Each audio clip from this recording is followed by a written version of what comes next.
New video from firefighters this morning giving us a better perspective on the historic Marshall Fire. It confirms what we saw through our own lenses. There was little that crews could do as homes burned to the ground. I'm a wildland firefighter and a structure firefighter, but driving by a structure that's fully involved is a very hard thing to do. I'm sure. Patrick Kramer is a firefighter in Longmont. He captured the conditions crews battled last week.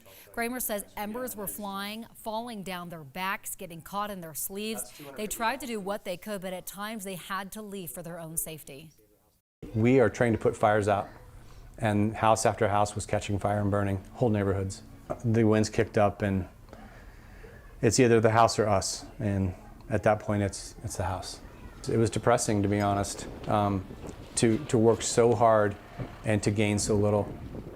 I mean, look how close they were to the flames. They did everything they could. Patrick says he spent 11 hours fighting the Marshall Fire that day. He says he wants homeowners to know that firefighters did everything they could to save homes. Natasha, the good news, Boulder County Emergency Management says the Marshall Fire perimeter is now contained. Yeah, that is good news. That means firefighters are confident that the perimeter won't grow larger. However, there's still a lot of hot spots within that perimeter. At last update, 991 homes have been lost. No word on the number of businesses impacted. And for any survivors who need help, the Boulder County Assistance Center is open 9 to 7 every day. It's at 1755 South Public Road in Lafayette, and you can find everything there from insurance help to food and necessities. The loss continues this morning. 9 News reporter Jordan Chavez is live in Louisville this morning. Jordan, a family who lost everything there just had their car stolen too.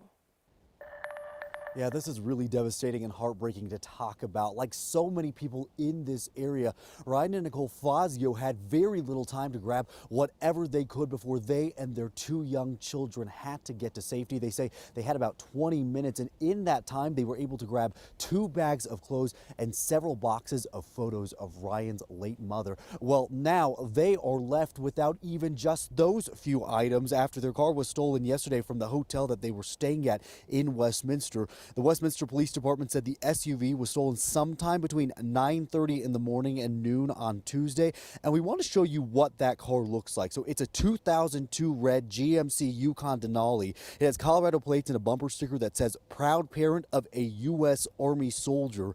Anyone who may have seen it, of course, is asked to call Westminster Police. But again, what Ryan and Nicole want back most is really those more personal items. Honestly, we don't even care if the people who stole the car keep the car.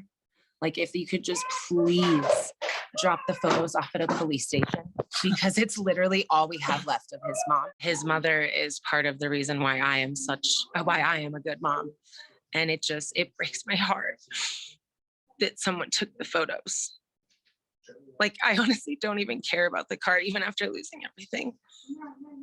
I just want to have some memories to give the kids. A lot of people are hearing this and they're wondering what they can do to help out. A GoFundMe has actually been set up to help out the Fazio family. You can find that in this article on 9news.com. Corey and Natasha. Just unbelievably heartbreaking. Hopefully there's a resolution here. Jordan, thank you. And while families are faced with that difficult task of figuring out the future, there's another hill to climb, finding temporary housing. Right. To help, a few housing associations created website portals for survivors. The Colorado Apartments Association and Boulder Area Rental Housing Association launched the sites just within the last week. It takes displaced families to links directly to vacant housing units from big companies and to smaller landlords with their contact information. The goal is to give those families easier, quicker, and more direct access to housing that's available. The portal helped, and not only did it have all of them, but it had people who had registered their houses because they want to help, and they actually respond. These are human beings who own places who want to help. So how many families have been helped already? Well, the numbers are too hard to track right now. Both associations tell us they've had thousands of portal visitors in recent days and around 30 families directly housed through Boulder's portal. You can also stop by the Boulder County Disaster Assistance Center to get more information. Again, that's open in Lafayette from 9 a.m. to 7 p.m. 7 days a week.